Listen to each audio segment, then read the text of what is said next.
السلام علیکم، میرا نام مدیحہ ہے۔ آج ہم پڑھنا شروع کریں گے نمرہ احمد کے ناول مالا کا حصہ اول، لاہور۔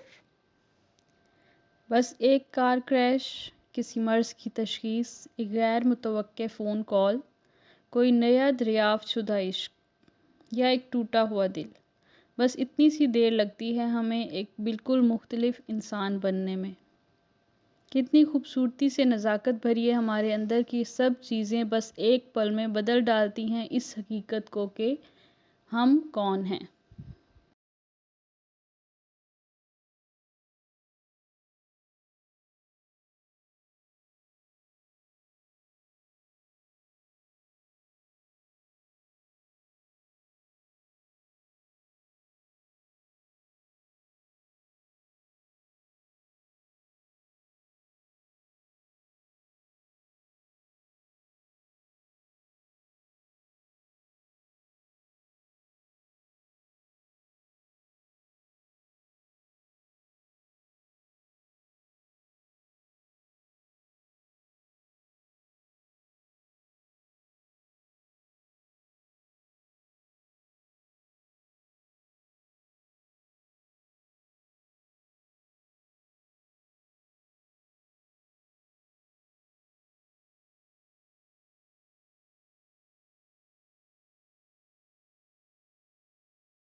تاریخ تھی 5 اپریل، شہر تھا اسلام آباد کا اور وقت تھا صبح 8 بجے کا۔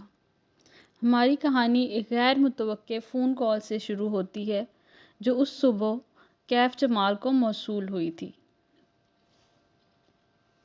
کیف ان دنوں ہر بے روزگار اور ناکام انٹرپرینور کی طرح دن چڑھے تک سویا کرتا تھا اور دوپہر سے فجر تک کام کی تلاش میں لیپ ٹاپ کے سامنے بیٹھا کرتا تھا۔ اس وقت بھی وہ گہری نیند میں تھا جب گھنٹی بجی۔ اس نے سوئے ہوئے دماغ کے ساتھ فون کان سے لگایا۔ نمبر غیر شناسا تھا اور آواز خشک۔ کوئی ادھیڑ عمر مرد تھا جو اسے بتا رہا تھا کہ اس کا باس جو حال میں ہی برطانیہ سے آیا ہے اس سے ملنا چاہتا ہے۔ اس کے پاس کیف کے لیے ایک جاب آفر ہے۔ کون ہے آپ کے باس؟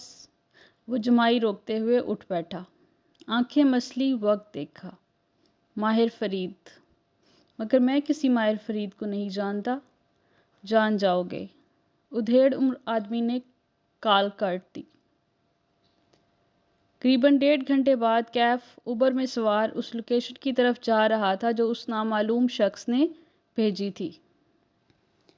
راستے میں اس نے گوگل کا سہارا لے کر ماہر فرید کو کھوجنا چاہا۔ ویسے تو بہت سے لوگ تھے اس نام کے، لیکن انگلینڈ سے تعلق رکھنے والا ماہر فرید اسے ایک ہی ملا۔ اس کا کوئی سوشل میڈیا اکاؤنٹ نہیں تھا، بس ایک فیس بک گروپ پہ اس کا تذکرہ نظر آیا جو کہ اس کے کاؤنٹی کے چند رہائشیوں کے کمنٹس کی شکل میں تھا۔ کیف دلچسپی سے پڑھے گیا۔ معلوم ہوتا تھا کہ ماہر فرید کسی معروف کاروباری شخصیت کا بیٹا تھا اور اس کو کوئی ذہنی عارضہ لاحق تھا۔ چند برس قبل اس کے اپنے ماں باپ نے اسے ذہنی امراض کے ایک انسٹیٹیوشن میں داخل کروا دیا تھا۔ وہ ایک مدت وہاں زیر علاج رہا تھا۔ یہاں تک پڑھ کے کیف کا دل عجیب سا ہونے لگا، لیکن کئی معلومات زیادہ چونکا دینے والی تھی۔ کسی نے گوسپ کے انداز میں لکھا تھا جن دنوں ماہر زیر علاج تھا اس کے باپ نے ماہر کو اپنی جائیداد سے بے دخل کرنے کا اعلان کر دیا تھا اور اپنی سب کچھ اپنی بیٹی کے نام چھوڑنا چاہتے تھے۔ ابھی وصیت کو کوئی قانونی شکل نہیں دی گئی تھی جب ایک کار کریش میں اس کے والد کا انتقال ہو گیا۔ ان کی وفات کے بعد ماہر کی ماں اور بہن ملک چھوڑ کے چلے گئے اور نہ جانے کیسے، لیکن ماہر فرید کے ڈاکٹرز نے اسے کلیئر قرار دے کر ڈسچارج کر دیا۔ یوں وہ واپس اپنے گھر آ گیا اور یقیناً اب وہ اپنے ماں باپ کے تمام اثاثوں کا مالک تھا۔ یہ خبر 2 برس پرانی تھی۔ کیف نے مزید سرچ کرنا چاہا لیکن اس کے علاوہ انٹرنیٹ پہ اس شخص کا کوئی نام و نشان نہ تھا۔ ہوٹل آ چکا تھا، یہیں ملاقات طے کی گئی تھی۔ ایک لمحے کے لیے کیف جمال کا دل چاہا کہ وہ واپس پلٹ جائے، لیکن کیا معلوم یہ کوئی اور ماہر فرید ہو، ایک دفعہ ملنے میں کیا حرج ہے۔ چند منٹ بعد وہ لفٹ میں سوار تھا جو اسے چوتھے فلور کی طرف لے کر جا رہی تھی۔ شاید مجھے بہتر حلیے میں آنا چاہیے تھا، لفٹ کے قد اور آئینے میں اپنے عکس کو دیکھتے ہوئے اس نے سوچا۔ کیف ایک خوش شکل نوجوان تھا، البتہ اس کا حلیہ بے پرواہ سا تھا۔ ماتھے پہ بکھرے بال، بڑھی ہوئی شیو، جینز کے نیچے سفید جوگرز جو مٹیالے ہو چکے تھے، پورے آستین کی چیک والی شرٹ جس کے بٹن کھلے تھے اور نیچے پہنی سفید شرٹ جھلکتی تھی۔ اس نے بالوں میں ہاتھ پھیر کے انہیں درست کرنا چاہا لیکن کوئی فائدہ نہ تھا۔ چوتھے فلور پہ وہ لفٹ سے نکلا تو سامنے راہداری تھی، فاصلے فاصلے پہ کمروں کے دروازے تھے۔ کیف نے گردن اٹھا کے ہوٹل کی شان و شوکت کو دیکھا۔ یہاں رہائش پذیر انسان کو اس سے کیا کام ہو سکتا تھا؟ کیف جمال ایک ناکام انٹرپرینور ہونے کے علاوہ ایک ایونٹ فوٹوگرافر بھی تھا، جس کو لوگ عموماً انسٹاگرام یا فیس بک کے ذریعے ہائر کیا کرتے تھے۔ اس جیسے شہر میں سینکڑوں دوسرے فوٹوگرافرز بھی تھے، پھر ماہر فرید نے اسے ہی کیوں بلایا؟ کمرے کا دروازہ ایک ادھیڑ عمر شخص نے کھولا۔ وہ بادامی رنگ کے سوٹ میں ملبوس تھا اور اس کے بال اتنے سفید تھے کہ سلور لگتے تھے۔ اس نے اسپاٹ تاثرات کے ساتھ سر سے پیر تک کیف کا جائزہ لیا، پھر خوش آمدید کہہ کے راستہ چھوڑ دیا۔ وہ آواز سے پہچان گیا، یہ وہی شخص تھا جس نے اسے کال کی تھی، ماہر فرید کا مینیجر۔ کیف تیز ہوئی دھڑکن کے ساتھ اندر داخل ہوا۔ سوئٹ کافی وسیع اور شاندار تھا، سارے میں لیونڈر اور موتیے کی خوشبو پھیلی تھی۔ دیوار گیر کھڑکی کے پردے ہٹے ہوئے تھے اور باہر پھیلی روشنی صبح دکھائی دیتی تھی۔ کھڑکی کے آگے رکھے بڑے صوفے پہ ایک آدمی ٹانگ پہ ٹانگ جمائے بیٹھا تھا۔ وہ مسکراتے ہوئے کیف کو اندر آتے دیکھ رہا تھا۔ گرے پینٹ اور سفید شرٹ پہ چارکول ویسٹ پہنے وہ ایک بازو صوفے کی پشت پہ پھیلائے ہوئے تھا۔ پیچھے سے آتی روشنی میں اس کے کف لنکس چمک رہے تھے۔ وہ اس کی توقع سے زیادہ جوان تھا، کلین شیو چہرہ، جیل سے سیٹ بال اور پرکشش آنکھیں۔ نہ چاہتے ہوئے بھی کیف کا دل محبوبیت سے بھر گیا۔ اس نے جس طرح کے شخص کا خاکہ ذہن میں بنایا تھا، یہ آدمی اس سے کہیں مختلف اور شاندار تھا۔ آؤ کیف، میں تمہارا ہی انتظار کر رہا تھا۔ بے تکلفی سے مسکرا کے ماہر فرید نے خالی صوفے کی طرف اشارہ کیا۔ ٹانگ پہ ٹانگ جما کے بیٹھنے سے ماہر کا ایک بوٹ فضا میں تھا۔ اس بوٹ کی سیاہ چمکیلی سطح پہ کیف کا عکس نظر آ رہا تھا۔ آپ یقیناً ماہر فرید ہیں، وہ سنجیدگی سے کہتے ہوئے بیٹھا۔ دونوں کے درمیان شیشے کی میز تھی جس پہ لیدر کور والی بھوری ڈائری رکھی تھی۔ کچھ تھا اس کمرے کی فضا میں جو اعصاب پہ سوار ہوتا تھا۔ لیونڈر اور موتی کی خوشبو اب محسوس نہیں ہو رہی تھی۔ خاموش کمرے میں واحد آواز ماہر فرید کے ناخنوں سے آ رہی تھی، جنہیں وہ صوفے کے ہتھ سے عادتاً رگڑ رہا تھا۔ کیف نے فیصلہ کر لیا تھا کہ وہ اس شخص کی امارت اور وجاہت کے روب میں نہیں آئے گا۔ کھنکار کے پوچھا، آپ مجھ سے کس سلسلے میں ملنا چاہتے تھے؟ تمہیں کیا لگتا ہے میں تم سے کیوں ملنا چاہتا تھا؟ وہ اس کی آنکھوں میں جھانک کے پوچھنے لگا۔ میں ایک فوٹوگرافر ہوں اور لوگ مجھے فوٹوگرافی کے لیے ہی بلاتے ہیں، اس نے سادگی سے جواب دیا۔ ماہر نے صوفے کی پشت سے بازو ہٹایا اور دونوں ہاتھ باہم پھنسا لیے۔ نظریں ہنوز اس کی آنکھوں پہ جمی تھی۔ صرف فوٹوگرافر؟ اس نے دائیں سے بائیں گردن ہلائی۔ تم ایک انٹرپرینور بھی ہو، ناکام انٹرپرینور۔ تم نے اپنا بزنس شروع کیا تھا، بلکہ ایک نہیں تم نے بہت سے کام شروع کر کے چھوڑے ہیں، بہت سی نوکریاں بھی کی ہیں۔ کیف نے چونک کے اسے دیکھا، پھر مینیجر کو۔ یہ بات غیر متوقع تھی۔ اس کے ابرو اکٹھے ہوئے۔ آپ میرے بارے میں اتنا کچھ کیسے جانتے ہیں؟ زیادہ نہیں جانتا۔ ماہر پیچھے کو ہوا اور کندھے بے پرواہی سے اچکائے۔ ناخن پھر سے صوفے کے ہتھ سے رگڑنے لگا۔ بس اتنا معلوم ہے تمہارا آخری کاروبار نہ صرف ناکام ہوا ہے بلکہ اس نے تمہیں بہت سے قرضوں میں ڈبو دیا ہے۔ اب حال یہ ہے تمہارا کہ کیف، جن لوگوں کے پیسے تم نے ڈبوئے تھے وہ تمہاری جان کو آئے ہوئے ہیں۔ ان میں سے ایک تمہاری بہن کا شوہر بھی ہے۔ تمہاری فیملی لائف اس بات سے کتنی متاثر ہو رہی ہوگی میں سمجھ سکتا ہوں۔ کیف کے ماتھے پہ شکن پڑی، جسم کے سارے اعصاب تن سے گئے۔ آپ لوگ مجھ سے کیا چاہتے ہیں؟ اس نے باری باری ان دونوں کو دیکھا۔ میں تمہاری مدد کرنا چاہتا ہوں۔ ماہر فرید اس کی آنکھوں میں جھانک کے مسکرایا۔ اسے انٹرنیٹ پہ پڑھی باتیں یاد آئیں۔ کیا یہ کسی سائیکوپیتھ کی آنکھیں تھیں؟ کیسے؟ میرے پاس تمہارے لیے ایک جاب ہے۔ کیف کے اندر کسی نے سرگوشی کی۔ ابھی بھی وقت ہے، یہاں سے بھاگ جاؤ کیف، ورنہ تم کسی مصیبت میں پھنس جاؤ گے۔ لیکن وہ نہیں بھاگ سکا۔ مجبوریوں نے اس کے قدم زنجیر کر رکھے تھے۔ اسے اس پر اصرار شخص کی آفر سننی تھی۔ اگر تم چند ماہ تک میرے لیے کام کرو تو میں تمہارے سارے قرضے بھی اتروا دوں گا، اور تم دوبارہ کاروبار کرنا چاہو تو اس کو سیٹ کرنے میں بھی تمہاری مدد کروں گا۔ یہ میرے لیے کچھ مشکل نہیں ہے، اتنا تو تم میرے بارے میں جان چکے ہوگے۔ اس کے لہجے کی ہمدردی بھی کیف کو مصنوعی لگی۔ کچھ ناقابل اعتبار سا تھا اس شخص کے بارے میں۔ مجھے کیا کرنا ہوگا؟ ماہر فرید کے چہرے پہ بھرپور مسکراہٹ آ گئی۔ اس نے اب گہری سانس باہر کو خارج کی۔ اس نے میز پہ رکھی بھوری لیدر کور کی ڈائری اٹھائی، 2 انگلیوں سے ڈائری کے اندر سے ایک تصویر نکالی اور سامنے رکھی۔ کیف نے نظریں جھکا کے دیکھا۔ وہ ایک لڑکی کی تصویر تھی۔ چہرے کا کلوز اپ، وہ مسکرا رہی تھی۔ اس کی آنکھیں سبز تھی اور بھورے بال ڈھیلے جوڑے میں بندھے تھے۔ وہ ایک بے داغ شفاف سا چہرہ تھا۔ ایسے چہرے انسان ہر روز نہیں دیکھتا۔ تم اس لڑکی کو جانتے ہو؟ کیف نے نفی میں گردن ہلائی۔ یہ تمہاری کزن صفورہ کی دوست ہے۔ اوکے۔ کیف نے الجھ کے اسے دیکھا۔ صفورہ اس کی امیر سیکنڈ کزن تھی۔ مہینوں بعد اس سے ملاقات ہوا کرتی تھی اور اس میں بھی صفورہ اس کو اسٹیبلش ہونے کے لیکچر دیتی تھی۔ تنگ آ کر اس نے صفورہ کی فیملی سے ملنا ہی چھوڑ رکھا تھا۔ صفورہ نے اپنی اس دوست کو 2-3 دفعہ سیکیورٹی گارڈز رکھوا کے دیے ہیں، لیکن اس لڑکی کے پاس زیادہ دن تک کوئی گارڈ نہیں ٹکتا۔ پچھلے ہفتے اس نے پھر سے صفورہ سے کوئی قابل بھروسہ گارڈ ڈھونڈنے کے لیے کہا ہے۔ سفید بالوں والا مینیجر اس دوران باری باری ان دونوں کو دیکھ رہا تھا، جیسے ٹینس کے میچ میں گیند کا نظروں سے تعاقب کر رہا ہو۔ اوکے، کیف ابھی تک سمجھ نہیں پا رہا تھا۔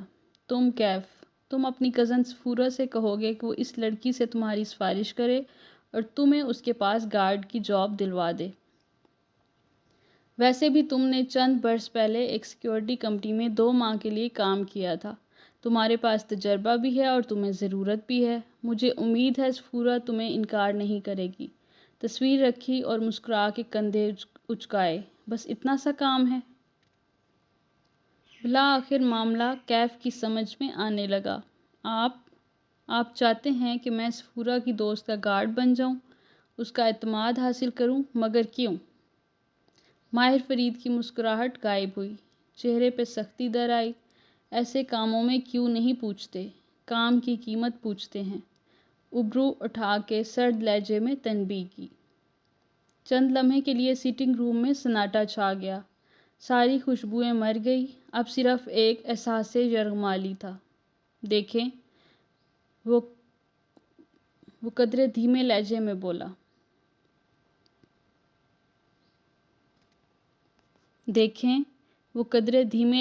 بولا۔ مجھے اتنا تو بتائیں کہ مجھے اس کے پاس جاب کر کے کیا کرنا ہے، میرا مقصد کیا ہوگا؟ میں کوئی برا انسان نہیں ہوں، ٹھیک ہے میرے مسئلے ہیں، لیکن میں کچھ غلط نہیں کرنا چاہتا۔ ماہر فرید نے بدمزہ ہو کر مینیجر کو دیکھا۔ بہت بولتا ہے یہ۔ مینیجر نے ہلکے سے شانے اچکائے، پھر کوٹ کی جیب سے ایک پرچی نکال کے کیف کے سامنے رکھی۔ اس پہ ایک رقم درج تھی۔ کیف نے رقم کے ہندسے پڑھے، پھر صفر گنے، 1 بار، 2 بار۔ اس کی آنکھیں تعجب سے پھیلی۔ نظریں اٹھا کے تذبذب سے ماہر کو دیکھا۔ بدلے میں آپ کیا چاہتے ہیں؟ اتنے پیسے کوئی نیک کام کے لیے نہیں دیا کرتا کیف، وہ اسپاٹ سے انداز میں بولا۔ کیف نے پرچی پہ درج رقم دوبارہ پڑھی، پھر سر جھکا دیا، اتنا کہ تھوڑی سینے سے لگنے لگی۔ کسی لڑکی کا گارڈ بننے کا مطلب ہے سائے کی طرح اس کے ساتھ رہنا، اس پہ نظر رکھنا، اس کو نقصان پہنچانا۔ یہ مجھ سے نہیں ہوگا۔ سر ہنوز جھکا ہوا تھا۔ ماہر فرید کچھ دیر اس کے جھکے سر کو گھورتا رہا، پھر وہ اٹھا اور ٹائی کی نوٹ ڈھیلی کی۔ کیف نے چہرہ اٹھا کے اسے دیکھا۔ وہ صوفے کے پیچھے چلا گیا اور کھڑکی کے سامنے چکر کاٹنے لگا، دائیں سے بائیں، پینڈولم کی طرح۔ وہ جیسے کچھ سوچ رہا تھا، پھر قدم روک کے دور بیٹھے کیف کو دیکھا۔ ٹھیک ہے، نہ مانو میری بات، پھر کیا کرو گے؟ اس کی آواز میں نرمی تھی، جیسے سمجھا رہا ہو۔ کاروبار میں نقصان اور قرضوں نے تمہاری سوشل لائف ختم کر کے رکھ دی ہے۔ مرد کا معاشی طور پر اسٹیبلش نہ ہونا اس کی عزت آدھی کر دیتا ہے۔ وہ لوگوں سے ملنا جلنا چھوڑ دیتا ہے، لاؤنج لیزرڈ بن جاتا ہے، گھر سے نہیں نکلتا اور نکلتا ہے تو ایسے جوتے پہن کے۔ کیف نے چونک کے اپنے جوتوں کو دیکھا، سفید جوگرز اب مٹیالے ہو چکے تھے۔ اس نے پیر قدرے پیچھے کیے لیکن وہ ان کو چھپا نہیں سکتا تھا۔ دوسری طرف میری آفر ہے۔ ماہر فرید واپس اس کے سامنے آ کے بیٹھا۔ میرے لیے صرف 2 ماہ کام کرو، صرف 2 ماہ، اور ساتھ اپنی فوٹوگرافی جاری رکھو اور اپنا نیا بزنس پلان بناؤ۔ 2 ماہ ختم ہوتے ہی تمہارا بزنس خود سیٹ کروا دوں گا۔ مارکیٹنگ، نیٹ ورکنگ میری ٹیم سب کر لے گی۔ صرف 2 ماہ۔ وکٹری کی 2 انگلیاں بنا کے دکھائیں۔ آپ اپنا کام کسی سے بھی کروا سکتے ہیں، پھر میں کیوں؟ ماہر فرید پیچھے کو ہوا اور ٹانگ پہ ٹانگ جمائی۔ اب کہ وہ بولا تو آواز میں برہمی تھی۔ تم میرا کام کرو گے یا نہیں؟ کیف جمال کا چہرہ ہلکا سا سرخ ہوا۔ اوہ، آپ جلدی میں ہیں۔ اگر میں جا کے سفورہ کو بتا دوں کہ کوئی اس کی دوست کو اسٹاک کرنے کی کوشش کر رہا ہے تو؟ وہ کیف کو چند ثانیے دیکھتا رہا، پھر ایک دم سے ہنس پڑا اور نفی میں سر ہلایا۔ تم یہ نہیں کرو گے؟ یہ کہتے ہوئے اس نے تصویر اٹھائی۔ کیف کو تصویر کی پشت نظر آئی، وہاں کچھ لکھا تھا، 5 الفاظ۔ آپ کو کیسے معلوم ہے کہ میں یہ نہیں کروں گا؟ وہ متعجب ہوا۔ ماہر فرید نے جواب نہیں دیا۔ اس نے لیدر ڈائری کھولی۔ کیف کی نظریں نیچے جھکی۔ وہ جسے ڈائری سمجھ رہا تھا وہ دراصل فوٹو البم تھی۔ اگلے ہی لمحے اس کا سانس رک گیا۔ پہلے صفحے پہ اوپر نیچے 2 تصاویر تھیں۔ اوپری تصویر ایک سیاہ بالوں والی لڑکی کی تھی، وہ اس میں مسکرا رہی تھی۔ نچلی تصویر اسی لڑکی کی تھی لیکن اس کی آنکھیں نیلو نیل تھیں، پیشانی زخمی تھی اور پلکیں بند تھیں۔ وہ شاید کسی لاش کی تصویر تھی۔ وہ آہستہ آہستہ صفحے پلٹانے لگا۔ ہر صفحے پہ اوپر ایک لڑکی زندگی سے بھرپور تصویر ہوتی اور نیچے زخمی یا لاش جیسے تصویر۔ تصویریں مختلف لڑکیوں کی تھیں۔ اس نے چھٹا صفحہ پلٹایا تو وہ خالی تھا۔ اس نے اوپری خانے میں سبز آنکھوں والی لڑکی کی تصویر ڈال دی۔ نیچے جگہ ابھی خالی تھی۔ کیف اپنی جگہ سے ہل نہیں سکا۔ اطراف میں ساری خوشبوئیں دم توڑ گئی تھی۔ اب صرف کافور کی بو تھی جو اندر باہر پھیلی تھی۔ ماہر فرید نے کھلی ہوئی البم پرے دھکیلی اور نظریں اٹھا کے کیف کو دیکھا۔ پھر اس نے 2 فقرے بولے۔ وہ 2 فقرے اس کی ساری گفتگو پہ بھاری تھے۔ کیف جمال نے رکی ہوئی سانس خارج کی۔ پرچی پہ لکھے 0 گنے، یہ اس کے قرضے اتارنے کے لیے کافی تھے۔ وہ ان 2 فقروں کے بعد اس کے پاس انکار کی گنجائش نہیں تھی۔ صرف 2 ماہ کے لیے وہ یہ کام کر سکتا تھا۔ میں تیار ہوں۔ ماہر فرید مسکرایا۔ Good boy. پھر مینیجر کو اشارہ کیا۔ اس نے جیب سے ایک پھولا ہوا لفافہ نکال کے کیف کے سامنے رکھا۔ یہ کام کے علاوہ ہیں۔ یہ کام کے علاوہ ہیں، صرف اس لیے کہ تم نئے جوتے خرید سکو۔ آئندہ کسی ورک میٹنگ پہ ایسے جوتے پہن کے مت آنا۔ نرمی سے تنبیہ کی۔ اب تم جاؤ، مالک تم سے خود رابطہ کر لے گا۔ سفید بالوں والے کی طرف اشارہ کیا۔ کیف نے ایک ملامتی نظر اس پہ ڈالی، پیکٹ اٹھایا اور وہاں سے اٹھ گیا۔ مجھے اس لڑکے پہ اعتبار نہیں ہے ماہر، اس کے جاتے ہی مالک ناخوشی سے بولا۔ اعتبار تو مجھے تم پہ بھی نہیں ہے، لیکن ہم ایک ساتھ کام کر رہے ہیں نا، وہ عام سے لہجے میں کہتے ہوئے اٹھا اور کھڑکی کے سامنے جا کھڑا ہوا۔ دوپہر کی سنہری روشنی سیدھی اس کے چہرے پہ پڑنے لگی۔ ماہر نے آنکھیں بند کر لی۔ ماہر، مینیجر نے پکارا۔ انتقام کے سفر پہ نکلنے والے کو چاہیے کہ وہ 2 قبریں کھود لے، ایک دشمن کی اور ایک خود اپنی۔ یہ کنفیوشیس نے کہا تھا، اور جانتے ہو اسے کیا چیز قبر تک لے گئی تھی؟ اپنے بیٹوں کی موت کا غم۔ وہ آنکھیں بند کیے کہہ رہا تھا، سرد سی سرگوشی میں، موت سے بڑا کوئی غم نہیں ہے مالک۔ میز پہ البم یوں ہی کھلا رکھا تھا۔ مالک نے تعصب سے نفی میں سر ہلایا، پھر ہاتھ بڑھا کے چھٹا صفحہ پلٹا تو سبز آنکھوں والی لڑکی کی تصویر کی پشت دکھائی دینے لگی۔ وہاں اردو میں لکھا تھا، حورِ جہاں کی بیٹی کشمالہ۔ تاریخ تھی 11 اپریل اور شہر تھا اسلام آباد کا۔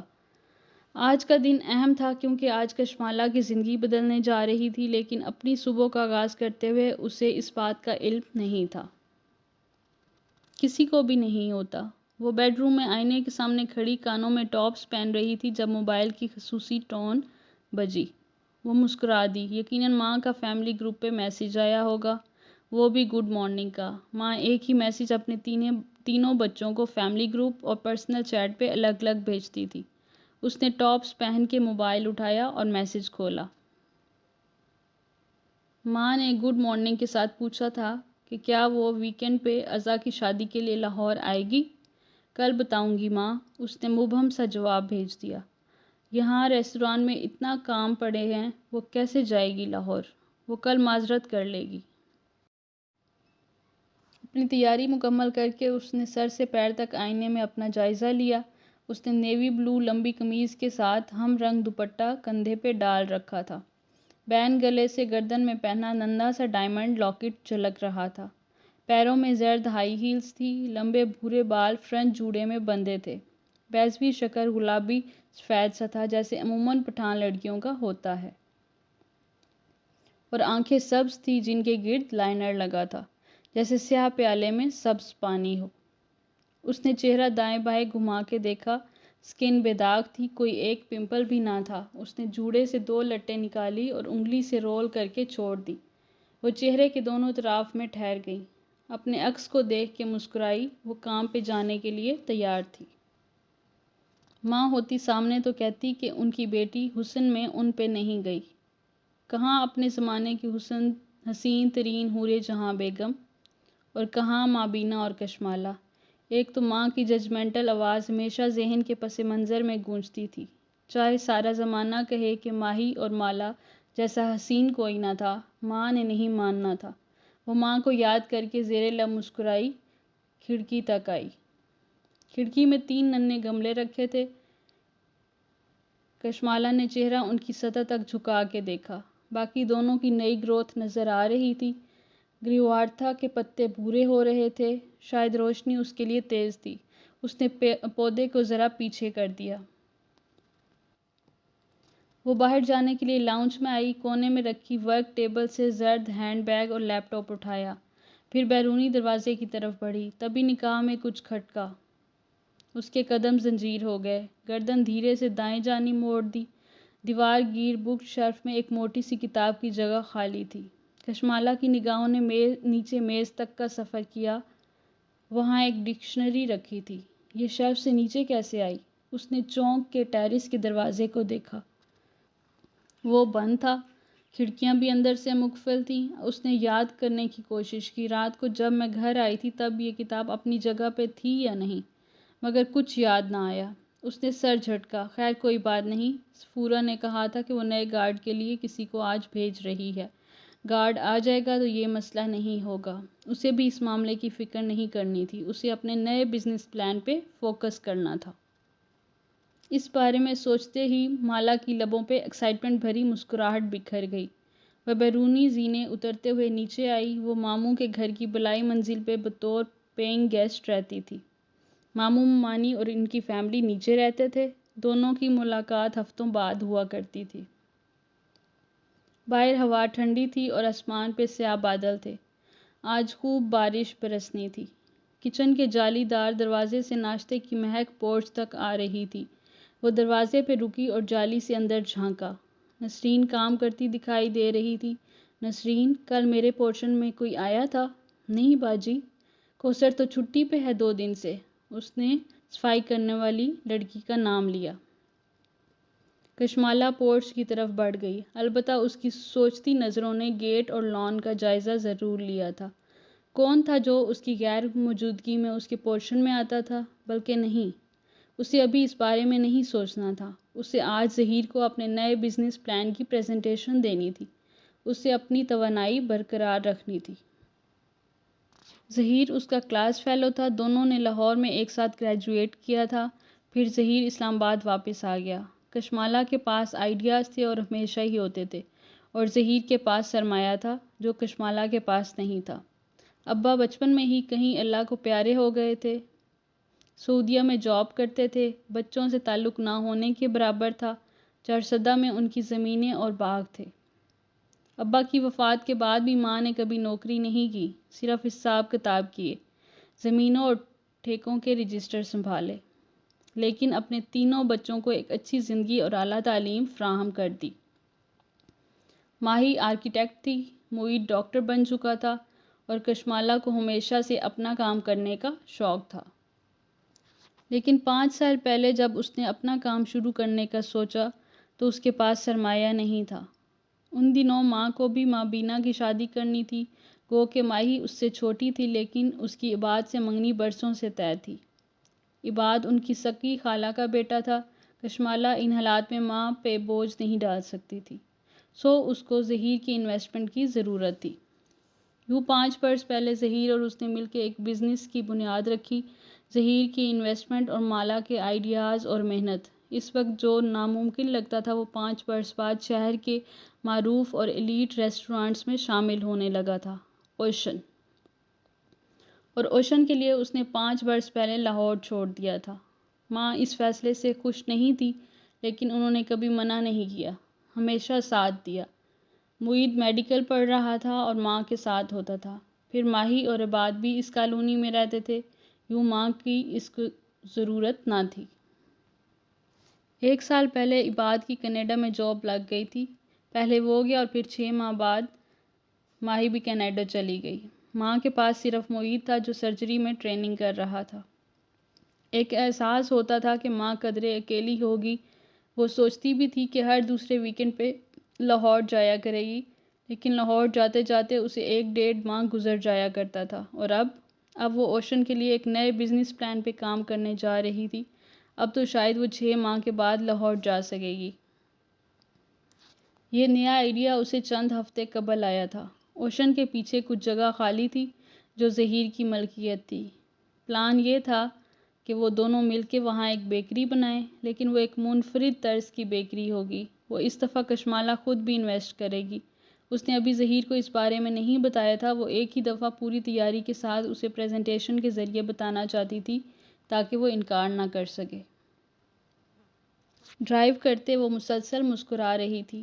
دفعتاً موبائل کی گھنٹی بجنے لگی، وہ جانتی تھی اس وقت کس کی ویڈیو کال آ سکتی ہے۔ اس نے ہولڈر میں لگے فون کا بٹن دبایا، اسکرین پہ ویڈیو کال روشن ہو گئی۔ کیسی ہو ماہی؟ ہمیشہ کی طرح خوبصورت، ماہی کی چہکتی ہوئی آواز سنائی دی۔ مالا نے اسٹیئرنگ گھماتے ہوئے مسکرا کے موبائل اسکرین کو دیکھا، وہاں ماہی نظر آ رہی تھی۔ کینیڈا میں اس وقت رات تھی۔ ماہی کچن کاؤنٹر کے پیچھے کھڑی جوسر کے جگ سے جوس گلاس میں انڈیل رہی تھی۔ گوری رنگت، گلابی گال اور بھوری آنکھوں والی ماہی ایک کیوٹ سی پٹھان لڑکی تھی۔ بال چھوٹے اور باب سٹائل میں کٹے تھے، ایک طرف سے کان کے پیچھے اڑ سے تھے اور دوسری طرف گال پہ آگے کو گرے ہوئے۔ یہ ماہی کا سگنیچر ہیئر کٹ تھا جس کو وہ کبھی نہیں بدلتی تھی۔ تم نے ظہیر کو اپنا بزنس پلان دکھانا ہے نا آج، سوچا تمہیں وش کر دوں، ماہی جگ سے گلاس میں جوس انڈیلتے ہوئے کہہ رہی تھی۔ تھینک یو ماہی، اور تم ٹھیک ہو، اپنا خیال رکھتی ہو نا؟ مجھے چھوڑو، ظہیر کا بتاؤ، وہ مان جائے گا نا؟ ماہی کچن سٹول پہ بیٹھی، کونیاں کاؤنٹر پہ رکھی اور جوس کا گلاس کونیوں کے درمیان رکھا، پھر اسٹرا ہونٹوں کے بیچ ڈال کے گھونٹ بھرا۔ وہ بزنس مین ہے، اتنے اچھے آئیڈیاز کو نہ نہیں کہے گا۔ تم نا ظہیر پہ زیادہ ہی ٹرسٹ کرتی ہو۔ اسٹرا ہٹا کے اس نے خفگی سے کہا، آنکھیں شکی انداز میں چھوٹی ہوئی۔ وہ دل کا شیخ ہے، میں بتا رہی ہوں، وہ تمہیں انویسٹ نہیں کرنے دے گا، سارا پروفٹ اور کنٹرول اسے خود چاہیے۔ کشمالہ ڈرائیو کرتے ہوئے مسکرا دی، کیوں اتنا شک کرتی ہو لوگوں پہ؟ تم جو بھی کہو، لیکن ماہی کی ججمنٹ کبھی غلط نہیں ہوتی۔ فخر سے کالر جھٹکا۔ کشمالہ مسکرا دی، ماہی ایسی ہی تھی، ماں کے مطابق ان کی سب سے سمجھدار اولاد، اور مالا کے مطابق سب سے زیادہ شک کرنے والی۔ وہ خود اس کے برعکس تھی، سب پہ بھروسہ کرنے والی، لوگوں کو چانس دینے والی، اس لیے اسے امید تھی ظہیر مان جائے گا۔ مالا، ماہی کہتے کہتے ہی رکی۔ کشمالہ اپنی بہن کو اتنے اچھے سے جانتی تھی کہ اسے معلوم تھا کہ وہ اب کیا بات کرنے جا رہی ہے۔ پھر تو کچھ نہیں ہوا نا؟ نہیں، اب میں چلتی ہوں، اوشن آ گیا ہے۔ اس نے کتاب کی اپنی جگہ نہ ہونے والی بات گول کر دی۔ کم از کم اس وقت وہ ماہی کا لیکچر نہیں سن سکتی تھی۔ اوشن نامی ریستوران نیلے اور سفید رنگوں میں استوار کیا گیا تھا۔ برآمدے کی میزیں لوگوں سے پر تھیں، گفتگو، کہکے، ناشتہ اور کافی کی مہک۔ اندر کا ہال بھی تقریباً بھرا ہوا تھا، ہر روز کی طرح۔ اس کے آتے ہی ادھر ادھر جاتے عملے نے اسے جہاں دیکھا وہیں رک کے سلام کیا۔ بارش آنے والی ہے، مزید مہمانوں کو لان میں مت بٹھاؤ۔ گزرتے ہوئے اس نے کسی کو روکا، اور 15-20 منٹ تک جو بھی لان میں بیٹھا ہے اس کو بہت ادب کے ساتھ برآمدے میں موو ہونے کے لیے کہہ دو۔ پھر ایک ویٹر کو روکا، 2 انگلیوں سے قریب آنے کی ہدایت دی، وہ مودب سا چلا آیا۔ اس کٹلری کو یہاں سے اٹھاؤ، تحکم سے ایک میز کی طرف اشارہ کیا، اور فاروق سے کہو اس کو واش کر کے برف ڈرائی کر کے بھیجے۔ مجھے اتنی دور سے ہی اس پہ پانی کے داغ نظر آ رہے ہیں۔ لہجہ 2 ٹوک مگر نرم تھا۔ کیا ہے کہ وہ رکی نہیں، ہائی ہیلز سے چلتی ہوئی سیڑھیوں کی طرف بڑھ گئی۔ اوپر آ کے پہلے ظہیر کے آفس میں جھانکا، وہ وہاں نہیں تھا۔ وہ دیر سے آتا تھا اور وہ جلدی چلا جاتا تھا۔ خیر ہے، وہ اس کا انتظار کر لے گی۔ پھر وہ اپنے آفس میں آئی جہاں سائقہ پانی کی ٹھنڈی بوتل اور اس کی کافی رکھ رہی تھی۔ تھینکس سائقہ۔ وہ مسکرا کے اپنی سیٹ کی طرف آئی۔ اس کا آفس چھوٹا سا تھا۔ آفس ٹیبل پہ ایک کھڑکی سے سیدھی دھوپ پڑتی تھی۔ وہاں کیکٹس کا ننھا سا سفید گملہ رکھا تھا۔ Hello Sheldon. اس نے مسکرا کے گملے کی مٹی تک چہرہ جھکا کے اسے دیکھا۔ سیدھا لمبا سا کیکٹس جس کا نام اس نے شیلڈن رکھا تھا، وہ اسے گزشتہ روز کے مقابلے میں بڑا نظر آیا۔ میم، سائقہ نے جاتے جاتے کہا، کوئی کیف جمال آپ سے ملنے آیا ہے، بھیجوں؟ ہاں، اسے بھیجو۔ وہ اپنی پاور سیٹ پہ بیٹھی اور کمر پیچھے ٹکائی۔ ایک سکون سا وجود میں بھر گیا۔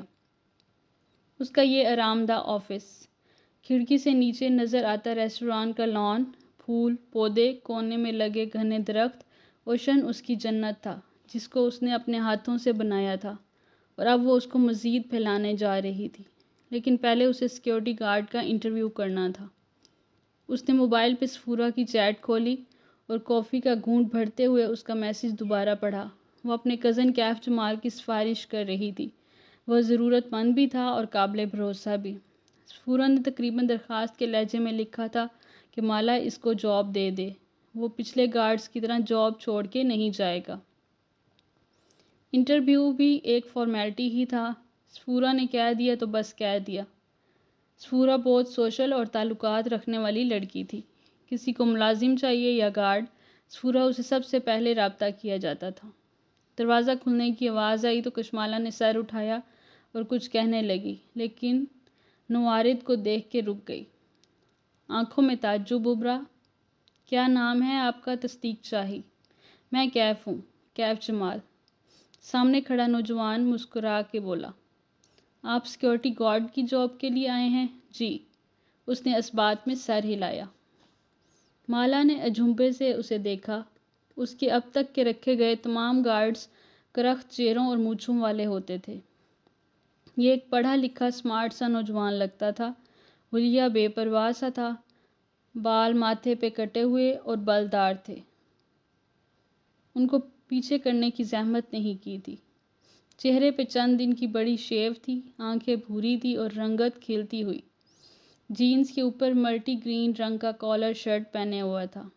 گریبان کے اوپری بٹن کھلے تھے اور نیچے سے سفید شرٹ جھانک رہی تھی۔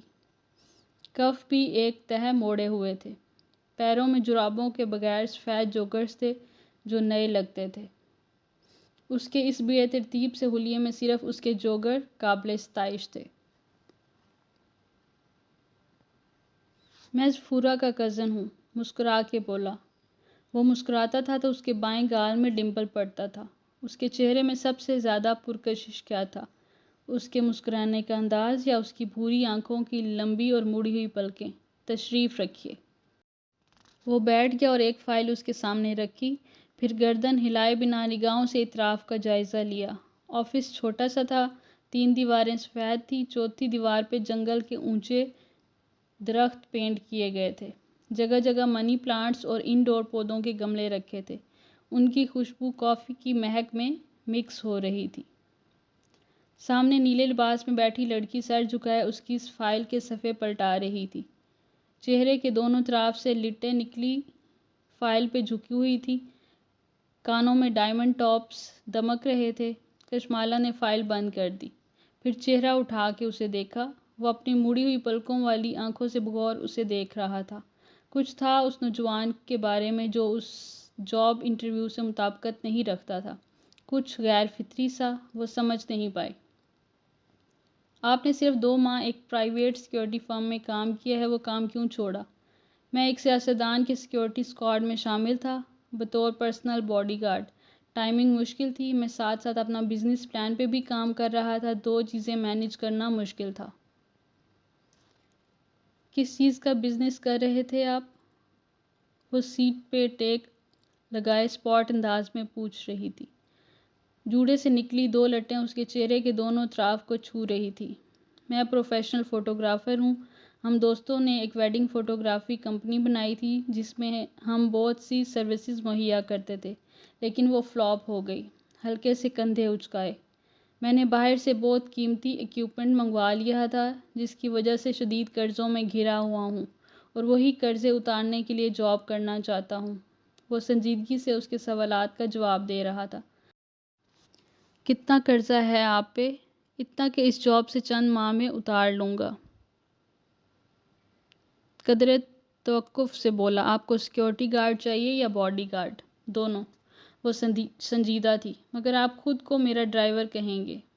صبح مجھے ریسٹورانٹ ڈراپ کریں گے، شام کو یہاں سے پک کریں گے اور رات میرے گھر ڈیوٹی دیں گے۔ جب تک میں ریسٹورانٹ میں ہوتی ہوں مجھے آپ کی ضرورت نہیں، آپ گھر جا کے آرام یا کام وغیرہ کر سکتے ہیں۔ مجھے خود کو ڈرائیور کہنا ہے؟ وہ جیسے سمجھا نہیں تھا۔ کشمالا نے غیر آرام دہ انداز میں پہلو بدلا۔ میں اپنے رشتہ داروں کے ساتھ رہتی ہوں۔ باڈی گارڈ کے لفظ سے وہ انکمفرٹیبل ہو جائیں گے۔ کیا ان کو نہیں معلوم کہ آپ کو سیکیورٹی تھریٹ ہے؟ اس کی آنکھوں میں جھانک کے بولا۔ اس نے نفی میں سر ہلایا۔ ویسے نیچر آف تھریٹ کیا ہے؟ کشمالا نے جواب نہیں دیا۔ وہ گردن موڑ کے کھڑکی کے باہر دیکھنے لگی۔ آسمان اندھیرا ہوتا جا رہا تھا، وقفے وقفے سے بادل گرج رہے تھے۔ کیف نے کھنکار کے وضاحت کرنی چاہی۔ نیچر آف تھریٹ یعنی؟ مجھے معلوم ہے نیچر آف تھریٹ کیا ہوتا ہے، مگر میں ابھی اس بارے میں بتانا ضروری نہیں سمجھتی۔ حفاظت کرنے کے لیے یہ ضروری ہے کہ مجھے خطرے کی نوعیت کا علم ہو، اور اگر علم نہ ہو تو؟ اس نے سبز آنکھیں گھما کے کیف کو دیکھا۔ کیف نے گہری سانس لے کر ہلکے سے کندھے اچکائے۔ میں تب بھی آپ کی حفاظت کروں گا۔ میں نے سفورہ سے وعدہ کیا ہے، میں اپنی جاب میں بہت اچھا ہوں، آپ بے فکر رہیں۔ وہ ہلکا سا مسکرایا۔ وہ واقعی اس کے گزشتہ گارڈ سے مختلف تھا، لیکن اچھا تھا۔ اس کے بات کرنے کے انداز میں ایک احساس تحفظ تھا۔ اس نے تنے اعصاب ڈھیلے پڑنے لگے۔ مجھے لگتا ہے کوئی میرا پیچھا کر رہا ہے، وہ بولی تو اس کی آواز ہلکی تھی۔ اس نے بھروسہ کرنے کا فیصلہ کر لیا تھا، آخر وہ سفورہ کا کزن تھا۔ صرف لگتا ہے یا کسی کو دیکھا بھی ہے؟ وہ چونکا۔ دیکھا نہیں ہے، لیکن وہ ثبوت چھوڑ جاتا ہے۔ وہ میرے گھر میں داخل ہوتا ہے اور چیزیں چھیڑ کے چلا جاتا ہے۔ سی سی ٹی وی میں نظر نہیں آیا؟ کشمالا نے نفی میں سر ہلایا۔ ممانی ان کے خلاف ہیں۔ صرف گیٹ پہ سی سی ٹی وی لگا ہوا ہے، باقی گھر میں وہ لگوانے نہیں دیتی۔ ان کی پرائیویسی ڈسٹرب ہوتی ہے۔ آپ نے خفیہ کیمرے لگوانے کا نہیں سوچا؟ مجھے یہ اچھا نہیں لگتا کہ میں کسی کے ساتھ رہوں اور ان کے پیٹھ پیچھے چھپ کے ایسا کچھ کروں جو اس کو نہیں پسند، اور میں نہیں چاہتی کہ انہیں معلوم ہے کہ مجھے کوئی مسئلہ ہے۔ خاندان میں باتیں ہوں گی۔ آپ کی کسی سے دشمنی ہے؟ وہ سوچتے ہوئے پوچھ رہا تھا۔ وہ اداسی سے مسکرا دی۔ میں ایک انتہائی بے ضرر انسان ہوں کیف۔ میں صرف کام کرتی ہوں اور کچھ نہیں۔ کسی کو مجھ سے کیا مسئلہ ہو سکتا ہے؟ وہ خاموشی سے اسے دیکھنے لگا۔ ذہن کے پردے پہ وہ فوٹو البم آ گیا اور چھٹے حصے پہ رکھی تصویر۔ آپ کو خود کیا لگتا ہے کوئی آپ کے پیچھے کیوں پڑا ہوا ہے؟ کشمالہ نے کندھے اچکائے۔ شاید مجھے مارنے کے لیے، لیکن ابھی تک مارا نہیں ہے۔ وہ اس کی باندھ پہ چوکی۔ کیف اپنی جگہ سے اٹھا اور ہاتھ بڑھا کے کھڑکی کے پٹ کھول دیے۔ پھر باہر کی طرف اشارہ کیا۔ آپ روز اس کھڑکی میں بیٹھ کے کام کرتی ہیں۔ سامنے ایک کمرشل مارکیٹ ہے۔ اس کی کسی بھی عمارت کی کھڑکی سے آپ کو شوٹ کرنا بہت آسان ہے۔ اگر میں ہوتا اس سرمئی عمارت کا انتخاب کرتا۔ اشارہ کر کے ایک عمارت دکھائی۔ آپ وقت کی پابند ہیں۔ ہلکی سی مسکراہٹ کے ساتھ کھڑے کھڑے بات جاری رکھی۔ روز فکس ٹائم پہ ریسٹورانٹ پہنچتی ہیں، یہ مجھے اسٹاف نے بتایا۔ کوئی آپ کا تعاقب 2 دن تک تو کر لے گا، اسے معلوم ہو جائے گا کہ آپ کب اور کہاں ہوتی ہیں، راستے میں کہیں بھی آپ کو شوٹ کیا جا سکتا۔ پھر اس نے میز پہ رکھی کافی کا مگ اٹھایا۔ کپ میں 2 گھونٹ بچے ہوئے تھے۔ کپ نیچے سے پکڑ کے اونچا کیا۔ یہاں کسی بھی ویٹر یا اسٹاف کو چند پیسے دے کر آپ کی کافی میں کچھ ملایا جا سکتا ہے۔ ویسے میں ہوتا تو کافی میں زہر نہ ملاتا، کیونکہ آپ آخری گھونٹ بچانے کی عادی ہیں۔ میں یہاں زہر لگاتا۔ اس نے انگلی سے کپ کے دہانے کی طرف اشارہ کیا جہاں اس کی لپسٹک کا نشان لگا تھا۔ پھر کپ رکھا اور کرسی پہ واپس بیٹھا۔ آپ کو مارنا بہت آسان ہے۔ میرا نہیں خیال وہ آپ کو مارنا چاہتا ہے۔ وہ بس اس کو دیکھ رہی تھی، بنا پلکے جھپکے۔ اس کے تاثرات دیکھ کے کیف کھنکارا۔ میں صرف بتا رہا تھا، تھیری میں۔ کشمالہ نے جھرجھری لے کر سر جھٹکا۔ اف۔ پھر لہجے کو نارمل رکھتے ہوئے پوچھا، آپ کے خیال میں کوئی مجھے سٹاک کیوں کر رہا ہے؟ ظاہر ہے آپ کو ڈرانے کے لیے، اور ڈرانے والے کی غذا آپ کا ڈر ہوتا ہے۔ جس دن آپ اس کی غذا روک دیں گی، وہ کمزور پڑ جائے گا۔ پھر مسکرایا۔ کیا میں ہائر کر لیا گیا ہوں؟ ہائر ہونے کا فیصلہ آپ خود کریں گے۔ میرے پاس گارڈ زیادہ دیر نہیں رہتے، اس لیے میں ہر آنے والے کو رکھ لیتی ہوں۔ کچھ دیر بعد یا آپ جاب چھوڑ جائیں گے یا موجود رہیں گے۔ وہ اس کی آنکھوں میں دیکھ کے ٹھہر ٹھہر کے کہہ رہی تھی، لیکن ایک بات یاد رکھیں، میں کسی کام میں کوتاہی کی وجہ سے کبھی فائر نہیں کرتی۔ میں لوگوں کو چانس دیتی ہوں، کام سکھاتی ہوں، لیکن اگر وہ مجھ سے جھوٹ بولیں، میری پیٹھ پیچھے مجھ سے چھپا کے کچھ کریں یا کسی بھی طرح مجھے دھوکہ دیں، تو میں ان کو اپنے کام اور زندگی سے بالکل الگ کر دیتی ہوں۔ اس کے بعد وہ جتنی معافی مانگ لے میں انہیں واپس نہیں لیتی۔ اس نے دیکھا کیف کے چہرے پہ ایک سایہ سا گزرا ہے، لیکن وہ بظاہر مسکراتا رہا۔ یعنی آپ کو ناراض کرنا بہت مشکل ہے، لیکن ایک دفعہ ناراض ہو جائیں تو منانا مشکل ہے۔ مشکل نہیں، ناممکن ہے۔ وہ ہلکا سا مسکرا دی۔ کیف نے بظاہر مسکراتے ہوئے تھوک نکلا۔ یہ وہ وقت تھا جب وہ اسے بتا سکتا تھا کہ وہ وہاں کیوں آیا ہے۔ وہ اسے بتا سکتا تھا کہ کس کے پاس اس کی تصویر ہے۔ کوئی اسے نقصان پہنچانا چاہتا ہے، اور یہ کہ اس انداز میں اسے اندازہ ہے کہ کون اس کا پیچھا کر رہا ہے۔ لیکن وہ جانتا تھا کہ اس کا یقین نہیں کرے گی، کوئی بھی اس کا یقین نہیں کرے گا۔ آپ کو مجھ سے کوئی شکایت نہیں ہوگی۔ پھر جیسے یاد آیا، آپ کے گارڈز بار بار جاب کیوں چھوڑ دیتے ہیں؟ آپ جان جائیں گے۔ وہ لیپ ٹاپ اٹھاتے ہوئے اٹھ کھڑی ہوئی۔ اس سے ظہیر سے ملنا تھا۔ وہ دونوں ساتھ ساتھ آفس سے باہر نکلے۔ وہ آگے بڑھ گئی اور وہ وہیں رک کے موبائل کے بٹن دبانے لگا۔ وائٹ ہیئر نام کی ایک چیٹ نکالی۔ اس نے مجھے ہائر کر لیا ہے۔ یہ تو بہت آسان تھا۔ اس کی انگلیاں ٹائپ کر رہی تھیں۔ ظہیر کا آفس ٹیریس کی دوسری جانب تھا۔ درمیان میں چند کرسیاں میزیں رکھی تھیں۔ وہ وہیں بیٹھ گئی اور صفورہ کو کال ملائی۔ میں نے تمہارے کزن کو ہائر کر لیا ہے۔ گردن اٹھا کے آسمان کو دیکھا۔ سیاہ بادل دور دور سے اس کے سر پہ اکٹھے ہو رہے تھے۔ لگتا تھا آج برس برس کے اوشن کو بہا لے جائیں گے۔ گڈ، سفورہ اپنے مخصوص انداز میں بولی۔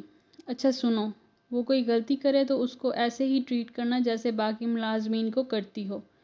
میرا کزن ہونے کا ناجائز فائدہ نہ اٹھانے دینا۔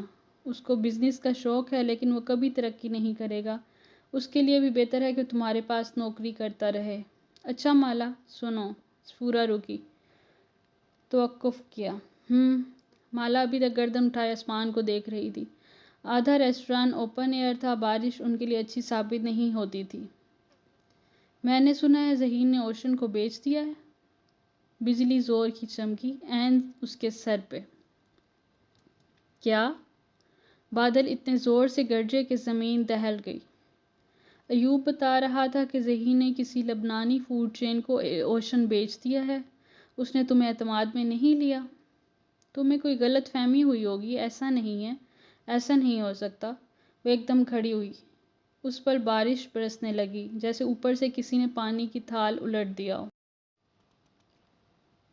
وہ تیز تیز چلتی ظہیر کے آفس میں داخل ہوئی۔ اس کی ہیلز گیلے نشانوں کی قطار اپنے پیچھے چھوڑتی جا رہی تھی۔